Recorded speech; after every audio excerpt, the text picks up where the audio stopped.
Bibles, please, to Luke chapter 11.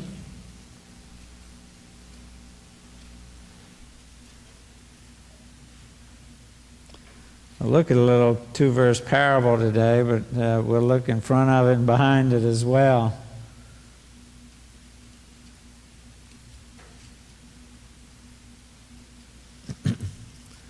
We see that model prayer that we prayed earlier. And then there's this parable that comes after that. And then he gives an analogy or a summary of it, somewhat of an explanation. But the whole issue is regarding prayer. I suspect that many of us, having prayed, have wondered whether our prayers will actually matter. I do remember thinking that more as a child. I know by faith they matter now, but I do remember as a child, does this praying thing really work?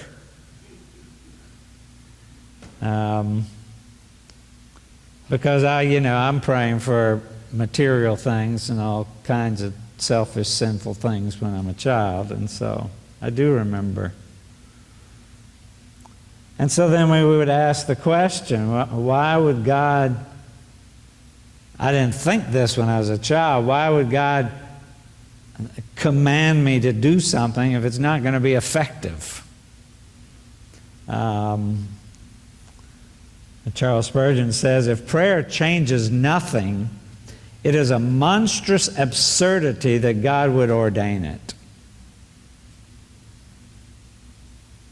But, of course, because God has ordained it, it only follows that it can actually accomplish something. Jesus prayed. And so we see in these first few verses, now Jesus was praying in a certain place, and when he finished, and we know he prayed constantly and spent all night praying sometimes. We have examples of in Scripture. And when he finished, one of his disciples said to him, "Lord, teach us to pray, as John taught his disciples." And he said to them, when you pray, say, Father, hallowed be your name. Your kingdom come. Give us each day our daily bread, and forgive us our sins, for we ourselves forgive everyone who is indebted to us. And lead us not into temptation. We know that Jesus probably used this a number of times throughout his ministry, because the wording is different in Matthew in the Sermon on the Mount. And so he's given this model, and some of the words have changed, but the meaning hasn't changed at all. J.C. Ryle said about these verses, in these verses, our Lord Jesus instructs us about prayer. The subject is one which can never be too strongly pressed on our attention. Prayer lies at the very root of our practical Christianity. It is part of the daily business of our religious life. We have reason to thank God that upon no point has our Lord Jesus Christ spoken so fully and frequently as upon prayer. And so the disciples who observe him praying so much come to him and ask him, or at least one of them asked, and he gave the Lord's Prayer. Some call it the model prayer. Your Bible heading might say the disciples' prayer. It was a model because it was a prayer that Jesus could not have prayed, because it says, and forgive us our sins. Jesus couldn't have prayed that prayer, but it was a model prayer for them. And so we say, your will be done.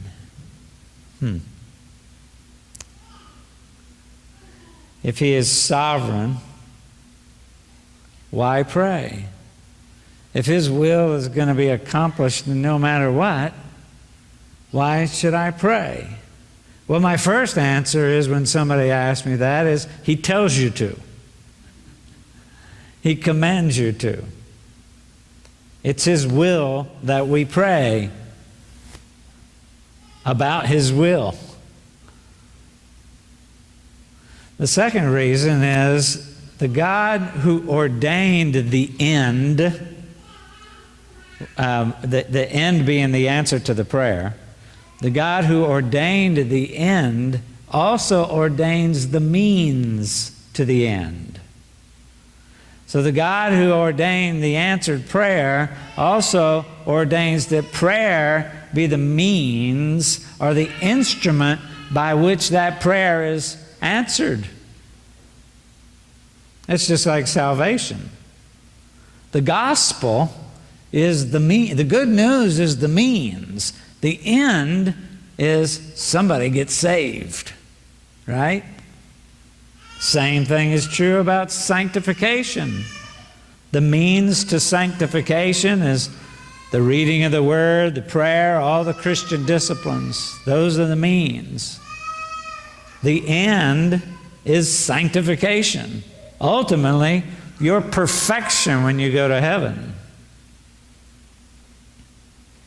The fact that God is sovereign is the reason why we pray, or why we should pray. I avoid using that word should when I preach. I avoid using it all the time. But just the fact that God is our sovereign ruler who controls every single thing is why we should pray. If he's not sovereign, if he doesn't control all events, then there's no reason. Who'd want to pray to a God like that? There's no reason to pray. And we see here too that prayer is based on sonship. Why? Our Father. Our Father. It's based on sonship, not on friendship.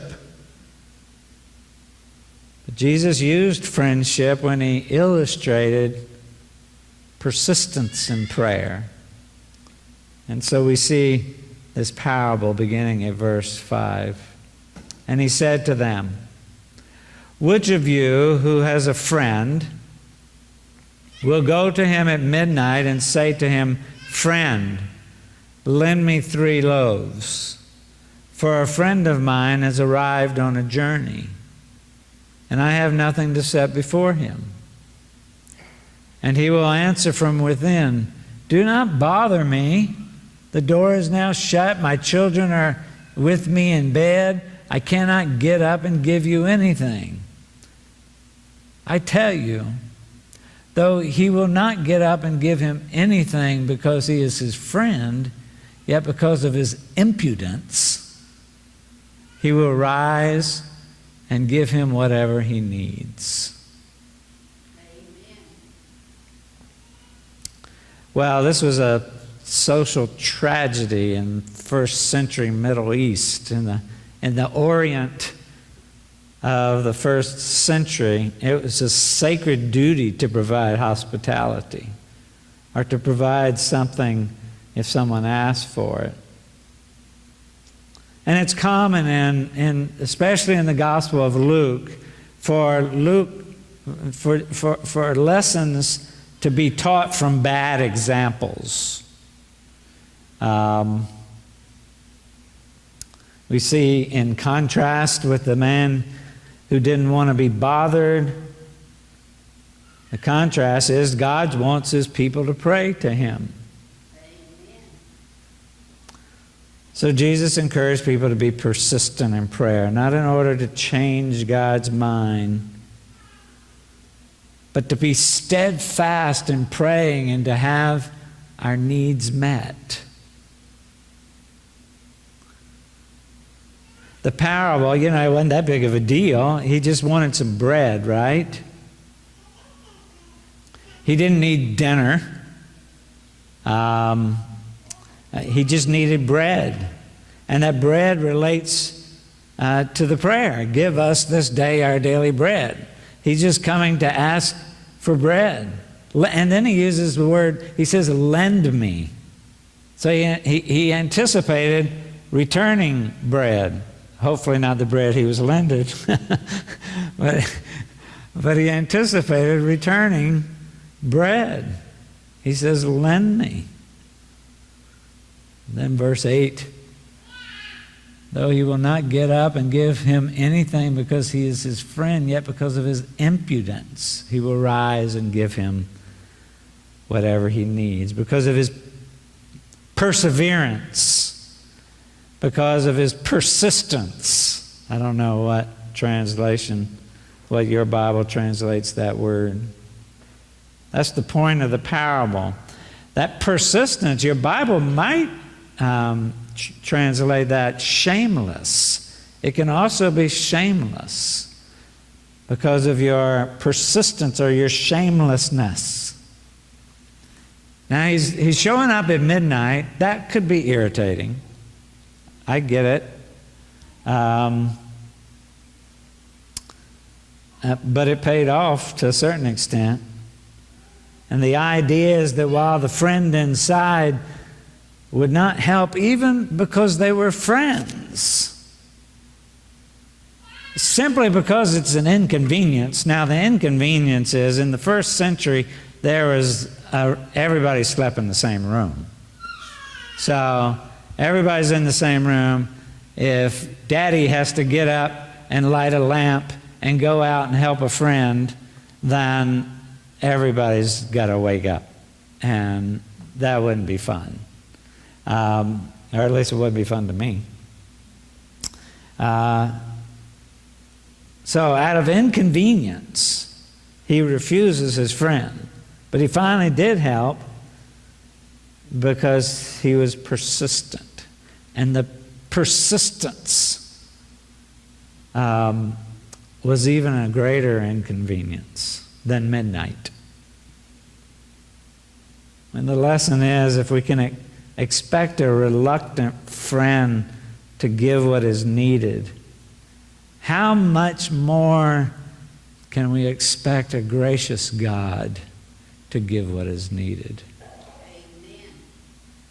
He's a loving Father, and He's glad to give to His children. And because He's the Lord, He encourages us to be persistent. And the sense of this is obvious. If the self-centered man, who's really at the moment blind to his friendship and blind to his friend's need, if he can be won over by sheer persistence to do all that is needed, how much more will that same perseverance and persistence in prayer be expected to prevail with God?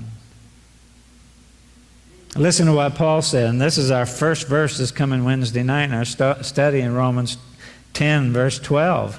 For there is no distinction between Jew and Greek. The same Lord is Lord of all, bestowing His riches on all who call on Him. Bestowing His riches on all, God's riches on all who call on Him. Jesus teaches the same principle in Luke chapter 18. We won't go there and look at it, but there's a judge who didn't fear anything, didn't even fear God, and he's approached by a widow who needs legal protection. This is Luke chapter 18, and for a while the judge is unwilling to help her out in any way, but eventually he just caves in and he says these words to himself. Luke 18, verses 4 and 5. Though I neither fear God nor respect man, yet because of this widow because this widow keeps bothering me, I will give her justice, so that she will not beat me down by her continual coming. Persistence. The man seeking bread, the widows seeking legal protection, they have that in common. Both received what they came for because they persevered in their request, in their asking. So then we see the analogy. And I tell you, verse 9, ask and it will be given to you. Seek and you will find. Knock and it will be opened for you. For everyone who asks receives, and the one who seeks finds, and the one who knocks it will be opened. Those two parables I mentioned, this one in 11, and the one about the judge and the woman seeking legal protection in chapter 18, they're different. But in both texts, there's a comparison of likeness. Or in one, there's a comparison of likeness, and the other one, there's a comparison of contrast. On one hand, we're instructed like the persistent friend and the persistent widow. That's the likeness. But on the other hand, in regard to God's response, the point is made by contrast. We are like the friend, and we are like the widow. God is not like the reluctant friend, and God is not like the stubborn judge. Amen. So there's likeness and contrast here, and we see this sometimes in Luke. According to Jesus, we don't have to twist God's arm either. Amen. We don't have to wear God down with our prayers in order to get what we need. Instead, Jesus says, and I tell you, ask, verse 9, and it will be given to you. Seek, and you will find. Knock, and it will be open to you. Jesus said, just like that man who came at midnight, so I say, ask, and it'll be given. He began this section with that statement of principle, asking and seeking and knocking. 3 ascending images are used here. William Hendrickson points out a few things about these words. Ask and it will be given to you. That the word that Jesus used denotes a humble consciousness of need and was used to reflect the request of an inferior to a superior. That's what that word means. Seek and you will find. Seeking requires more than just asking, right? The word denotes a willingness to engage all of one's abilities for fulfillment under the Lord's kind provision of the needs of the hour. And then knock, and it will be open to you. Knocking implies that the seeker is going to persevere. All 3 of these verbs appear in the present tense too, which is a continuous action. So what he's saying is, keep on asking, keep on seeking, keep on knocking.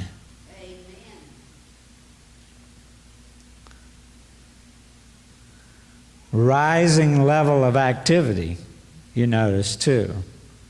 Asking, you can just sit down and ask. Seeking takes a little bit more. Knocking takes some physical movement. And that's the way we're to pray. To be constant in our prayer. We're to be unrelenting. We're to be sincere. We're to not be casual in our prayer. We're to be not to be unconcerned in our prayer. These are 3 imperatives too in the Greek. An imperative is a command.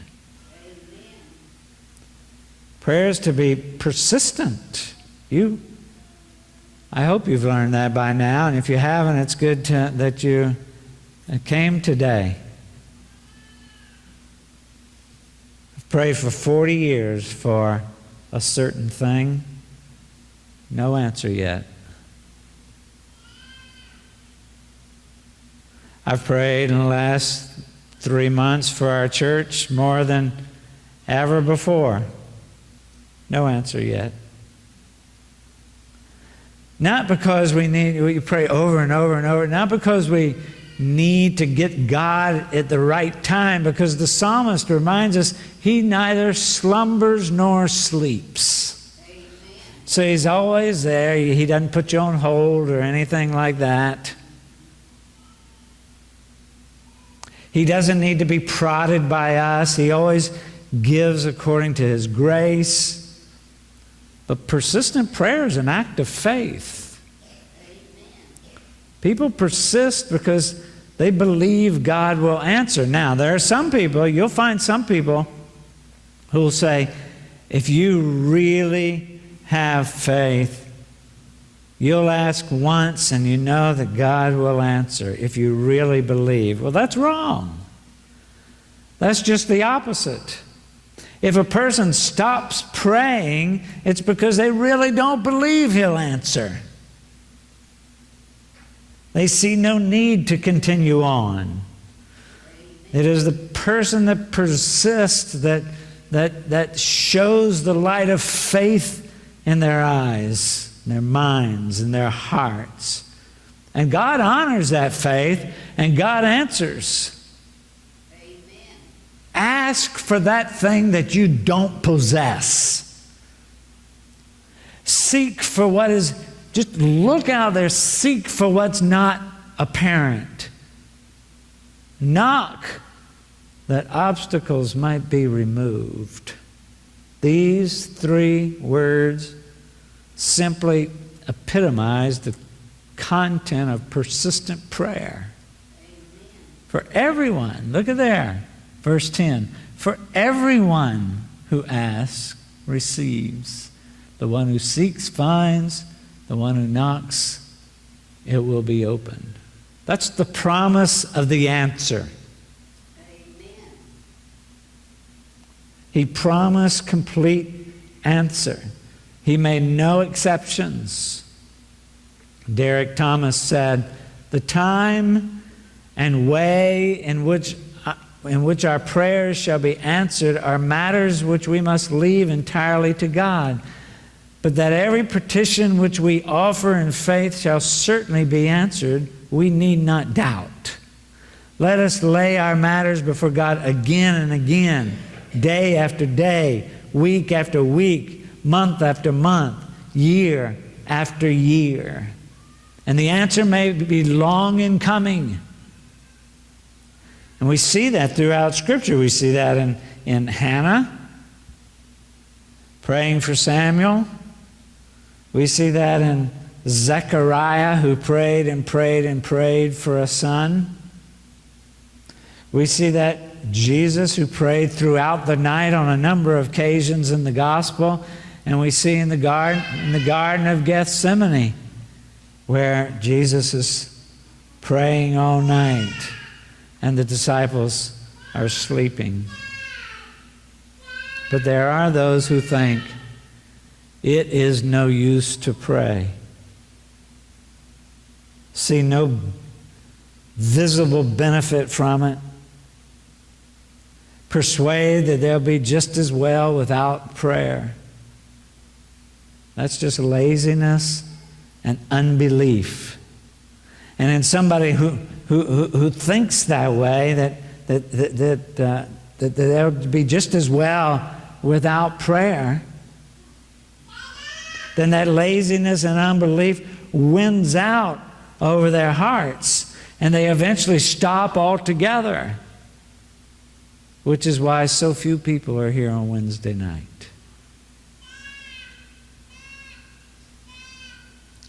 You know, if somebody would shut those doors, there's a speaker back there, and Amy could still hear.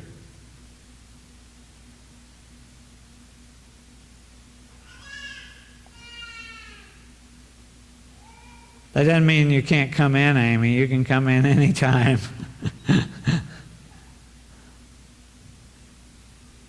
And then he gives an example. Verse 11. What father among you, if his son asks for a fish, will instead of a fish give him a serpent? Or if he asks for an egg, will give him a scorpion? If you then, who are evil, that's everybody here, know how to give good gifts to your children, how much more will the Heavenly Father give the Holy Spirit to those who ask Him? The lesson closes on a picture of God as Father. We started this chapter with those words, our Father.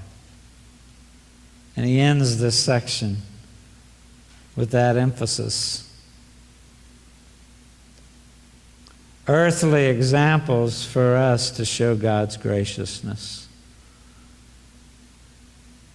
Jesus shows a stronger tie here between God and man than between friend and friend that we see in the parable.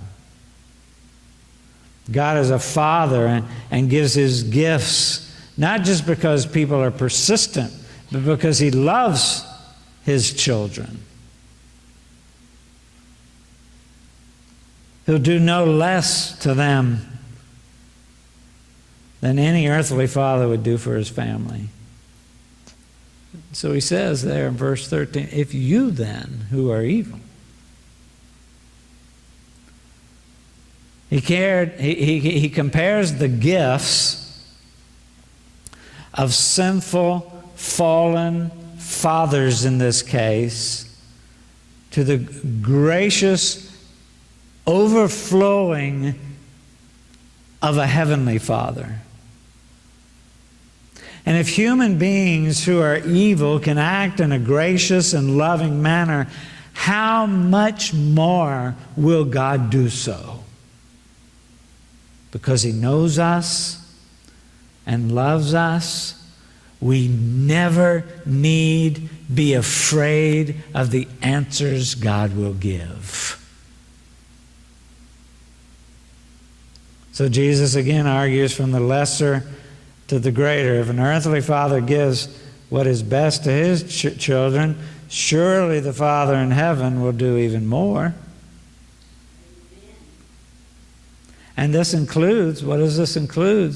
The good gift of the Holy Spirit. How much more, very last line, will the Heavenly Father give the Holy Spirit to those who ask him?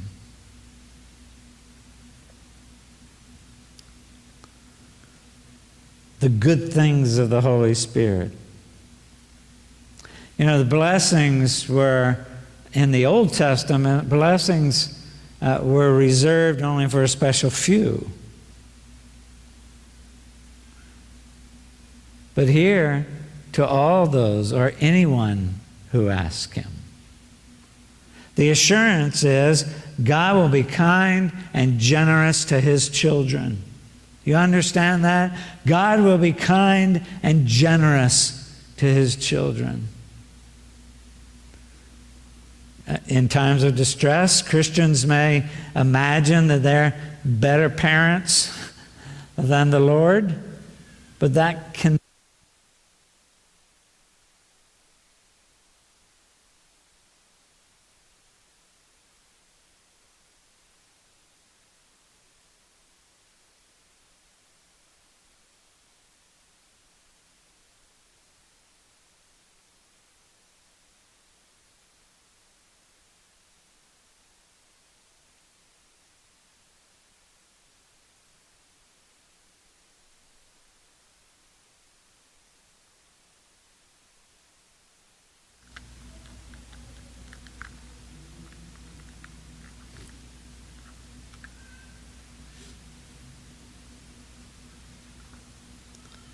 Is it on now?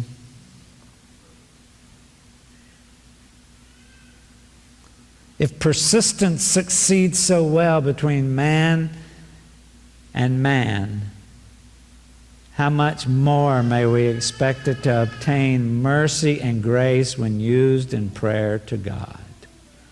If persistence succeeds between man and man, how much more may we expect it to obtain mercy and grace when used in prayer to God?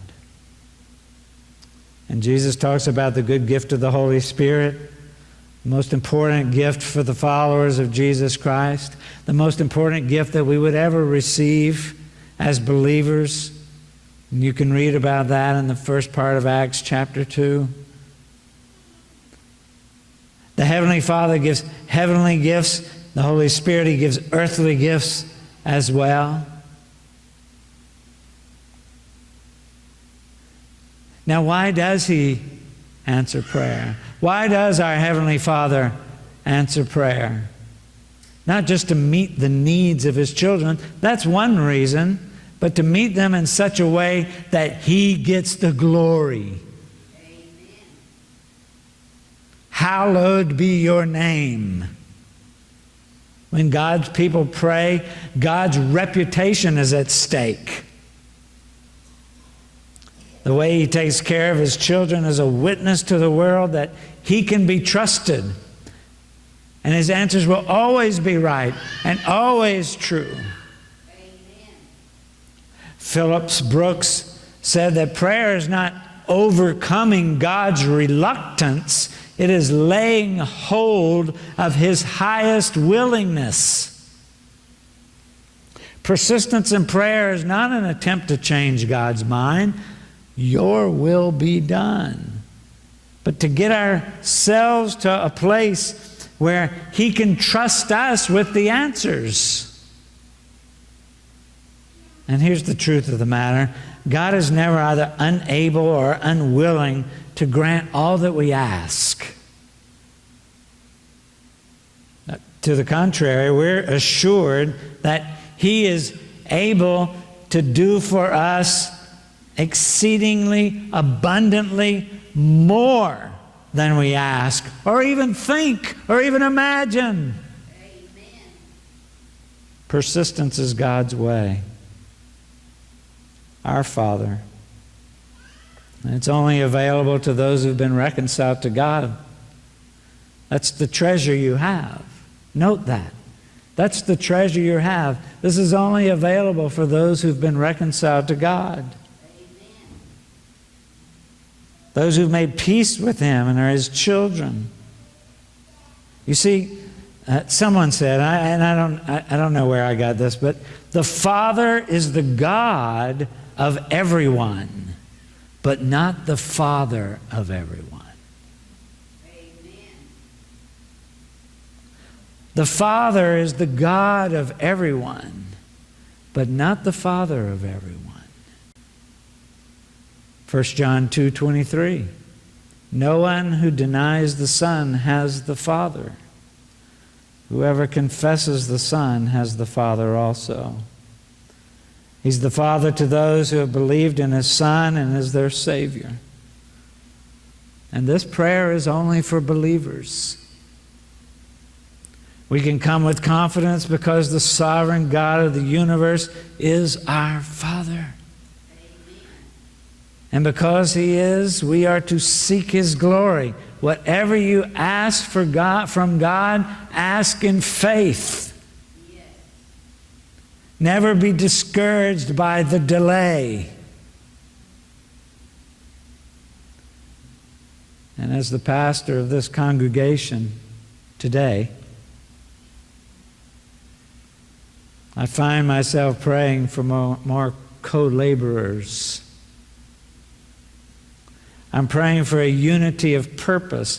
Not just a unity. That's that thing that all these politicians are saying now. We got to come together. They say that every 4 years. We never come together. But when some catastrophe happens, there's a unity of purpose. And that's what I'm talking about. that we have a unity of purpose. And we only have one purpose. That's to build the kingdom of God. We don't have to vote on it. We don't have to sit around and decide what the purpose is. I'm praying for a unity of purpose to be shared by our church body. And I'm praying for a deeper commitment among our membership. What I really need to pray more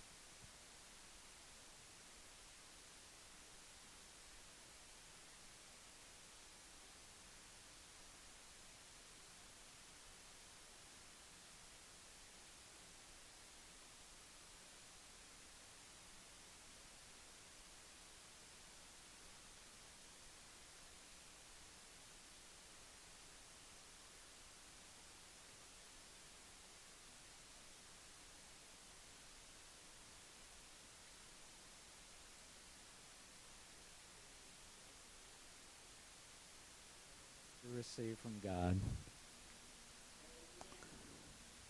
Only God's Spirit can we be made more like Christ. Only by God's Spirit can this congregation be everything God intends her to be.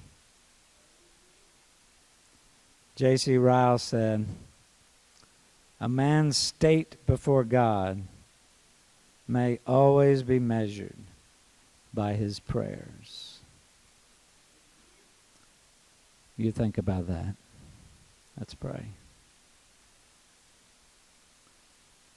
In a few moments, Suzanne's going to play as you reflect on this message, what it means to you, the commitments that you need to make. And if you want to talk about what it means to walk with the Lord or talk about your prayer life or anything, I'll be available after this service.